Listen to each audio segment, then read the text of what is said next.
Hi and welcome to another free.volous webisode. I hope you're all well and let's dive into my January empties, shall we? Now first I'm going to start with hair. This is an old friend.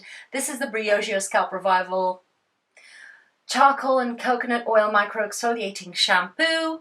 Huge name and it's really nice. It feels like a clay mask that you apply to your scalp, but then it starts to foam up, which is really pleasant. You massage it onto your hair or your scalp, you leave it on, that's what I do at least, and it starts to feel a bit mentholy, you know, refreshing, which I don't mind on my scalp. Everywhere else I'm a bit weary of that. And it feels like it's deep cleansing my scalp and my hair, which is really oily, so it feels delightful. And I love this product. The only problem is the price. I usually go back to it. I'm trying something else, which is actually the wasabi shampoo from Lush. I have it with the same purpose as I was using this. So once a week, kind of a clarifying shampoo, not an everyday thing. It kind of has a similar feel to it. I'll let you know when I finish that one if it's worth going back to this one or if I'm going to stick to the wasabi shampoo as long as Lush doesn't discontinue it. But this is gold standard in my household and I love it, and I'll always have a special place in my heart for the Briogeo Scalp Revival shampoo. Bigger downside is the pricing. I was pondering when Cult Beauty had their winter sales. I bought several things during the winter sales. But I was actually pondering on not buying those things and instead buying the big, gigantic 1 kilogram tub of this shampoo. That's how much I love this. I ended up not doing that, but just so you know, that there was some decisions that had to be made. Next up, again, you know, gold standard, holy grail thing. This is the Paula's Choice 2% Body Smoothing Spot Exfoliant. Like all tubes, I just cut them at a height that I can reach my fingers and I use it all up. And I already have another one on my nightstand. If you've followed me, I've been using this for almost a year now, I think.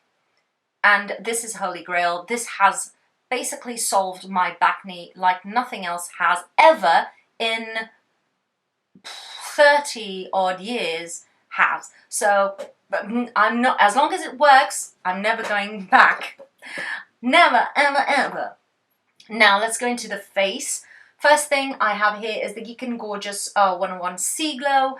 This is vitamin C, pure vitamin C, so L-ascorbic acid, ferulic acid and vitamin E. You know this is one of my favorites and has been for many months, maybe years now. I cannot see myself dishing out lots of money for this combination of ingredients when this version exists and performs beautifully. I just kept the big bottle in the fridge because this pure vitamin C is really hard to stabilize and it can oxidize. It's perfectly normal.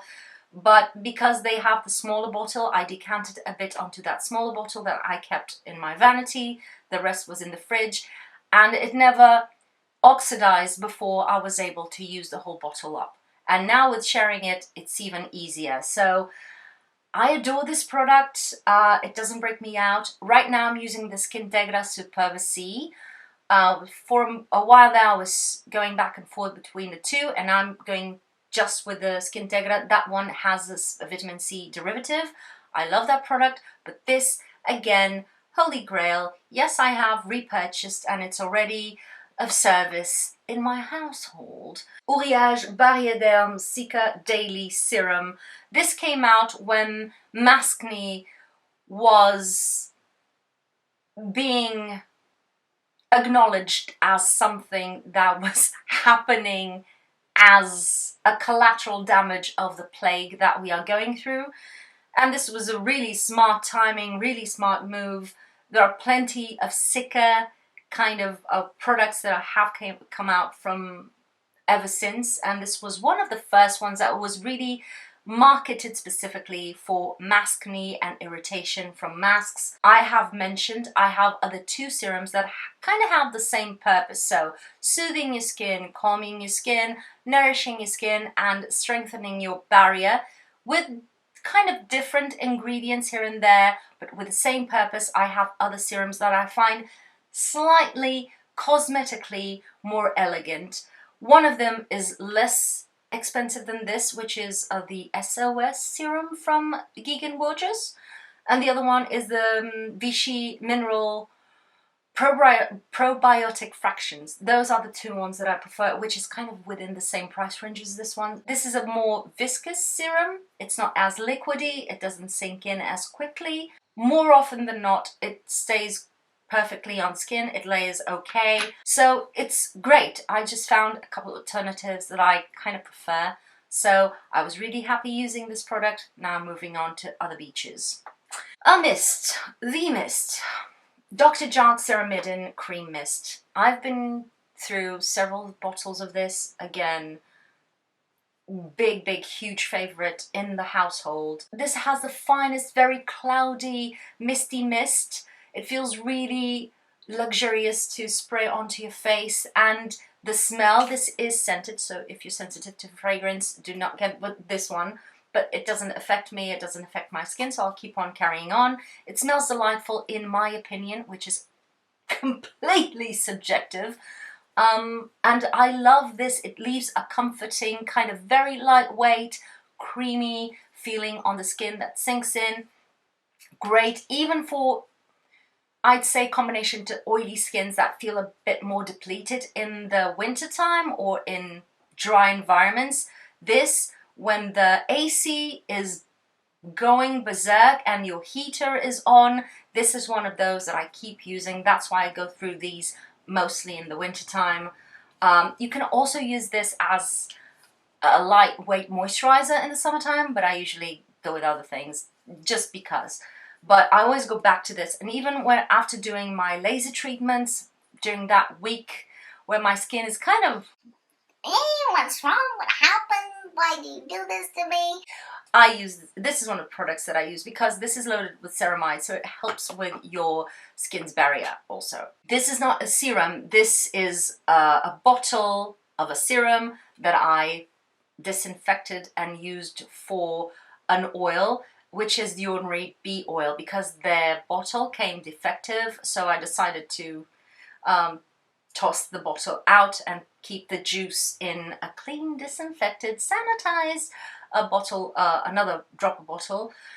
And I love the ordinary bee oil, and I don't see anybody talking about it. If you're looking for an oil that is just an oil, the ordinary bee oil has a blend of several different oils. How many times will I say oil in this video? We'll never know. But they have a blend of different oils, and it smells kind of greeny botanically, and it feels delightful on the skin. You have that comfort and soothness from the oil without any kind of thick heaviness and greasiness. It does sink in after a while if you don't layer it with lots of stuff, or if you don't have very oily skin, of course. And again, it's one of those products that I go through in the winter time and I kind of put aside in the summertime. So now was the time, because we've been having such a dry winter in Portugal. Yes, it's been very sunny, but there's a drought because of that. And it's been really quite cold for our standards and very dry. So this is the kind of product that I go for to kind of replenish my skin, especially in the evenings and nighttime. And I love the ordinary bee oil. It's super inexpensive. Unless you're going for an oil that really does something extra, the ordinary bee oil is a good, affordable one that you can look into, I'd say. Yes, I'll probably buy it again. I will not do that now because I have another one in the lineup that I want to try first. Before we go into moisturizers, which I have several, let's talk about my eye cream that I finally finished. because this took me so long to finish, which is a good thing. Bang for your money for sure. This is the Benton Fermentation Eye Cream. I love this. It is a thicker cream, very cushiony on the eye area, but it's not heavy because it has those silicone properties that don't let it be too heavy or oily on this area. I've loved using this. This is basically peptides and soothing ingredients, so a bit of anti or well aging and a bit of soothing, calming, barrier repair, ingredients. And it comes in 30 mils, which is not very usual in the western side of eye creams, but it's sort of a standard in kind of Asian cosmetics. So 30 mils. And when I stopped being able to squeeze it out and I decided to cut the tube, there was still about 1 month left of product in here because it's more on the thickish side, so I wasn't being able to squeeze it out. Delightful product, highly recommend. Right now I have the Paula's Choice Retinol Ceramide Eye Cream, but I'll probably go back to this one. And I also have the Purito one for daytime, which I'm finishing up. Now, I have several moisturizers that I ended up finishing up at the same time. The first one is the Hey Claire's Rich Moist Soothing Cream. I was sent this, so this was gifted by Yesstyle because of their influencer program. Sometimes you can select a product to review. This was sent to me for review. And here it is, Yesstyle. I thoroughly enjoyed this cream. It is lightweight enough that it doesn't feel greasy, but at the same time, it does have a nourishing, comforting feeling. It's kind of in between a water gel moisturizer and a lightweight cream. It's super delightful on the skin. This was shared with my significant other. That's why we went through it so quickly, but I really enjoyed using it, and it's really calming and soothing and nourishing, as you would expect from a moisturizer, and it comes in 80 milliliters. Again, the amounts from Asian skincare. Very good, very good. Really enjoyed this one. This is one of those that I would say, if you're looking for a good, simple moisturizer, go for it. And the other one, which I'd also say the same thing, is the Clinique Moisture Surge. This is holy grail, has been for so many people for so many years, and I finally got to try it. This was a gift with purchase, with some kind of purchase that I made. I don't know when. Don't be fooled. This is a big it's not a big bottle, but it looks like it's going to be this full, but the little well where the cream comes in comes up to here. So a bit of a waste of plastic, I'd say, Clinique. Apart from that, this is kind of within the watery gel moisturizer feeling. It's super lightweight, it's super feathery. It does nourish the skin and it feels so good, but without any kind of residue heaviness. It doesn't mattify the skin, don't get me wrong, but it doesn't feel at all, it doesn't leave that kind of more oily residue. After a while, it just sinks in. It's a water-based kind of moisturizer.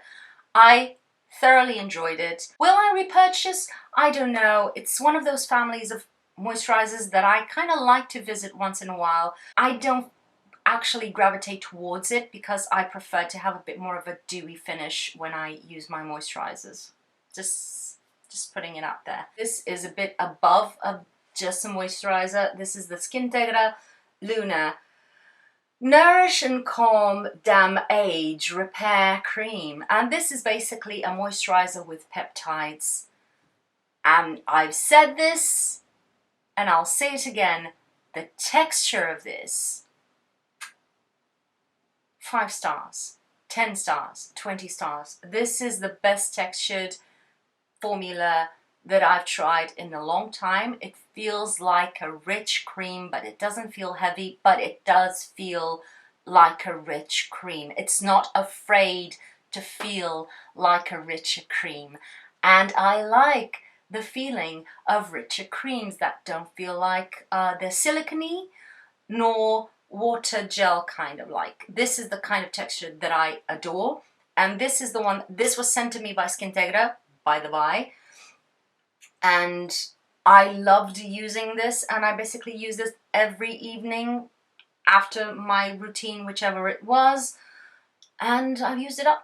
And I'm so sad, and now will repurchase for sure. I'm finishing the other one for sensitive skins, and I have one moisturizer in the rotation that I have to finish up, but then I'll go back to Skintegra for sure. One of my favorite discoveries of 2021. Super grateful for having this sent to me. And yeah, will repurchase. La Roche-Posay Cicaplast. This is the Pro Recovery Skincare. This is the one that is not a balm. It's kind of like a... Do I still have anything left? This one I didn't cut just because I've had it for a while and I bought a new one. You know, expiration. Okay, this looks like kind of a gel, but then when you apply it onto the skin, it stays on the skin like, almost like a very lightweight balmy oil, I'd say, but it's really lightweight. And I love the texture of this. And I use this not very often, but when my skin is having a problem, a rash, an allergy, which I recently have because, again, it's been pretty cold for Lisbon standards.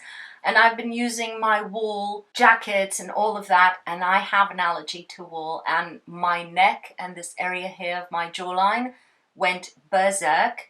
It was textured, it was flaky, it was itchy, it was really irritated, and this was one of the products I used, kind of like a beard, a mask beard that I used on my jaw area to kind of calm everything down, and it's one of those that I believe really does help with that. And I've already, as I said, repurchased because I wanted to keep using it for a few more days and I didn't have enough. And I will always have it in my you know, beauty skincare wardrobe for the what ifs in my life that sometimes happen. Last but not least, I have here the Hada Labo lip balm. If I can find it, I will of course link it in my blogs, but I don't know if I'll be able to find it. This was bought, I think over 2 years ago, and just now I finished it up because I have so many lip balms, and this wasn't one of my favorites, so I wasn't always coming back to it. It had hyaluronic acid, which I was kind of like, oh, that's interesting, but the texture in it, it's really thin, so I didn't gravitate toward. I like the ones that leave a thick layer on my lips, or if it's the Paula's Choice Peptide Lip Booster, I like to layer something on top of it, but even that one feels more like an oil, and this feels like a thin lip balm. So yeah, it took me a while to use it up, and I forced myself to use it up when I was at home with the plague, and I did end up using it, and yeah, it was fine. Would I have it shipped from the other side of the world because I love it that much? No, but it was perfectly fine. Last product, a MAC Fix Plus. Wow, throwback, do you still use that one? Yes, I do use it actually. I really like it. The thing is, I do not like this bottle. I do not like the mist, and MAC has some trouble in keeping up with the times. So the mist is not the best.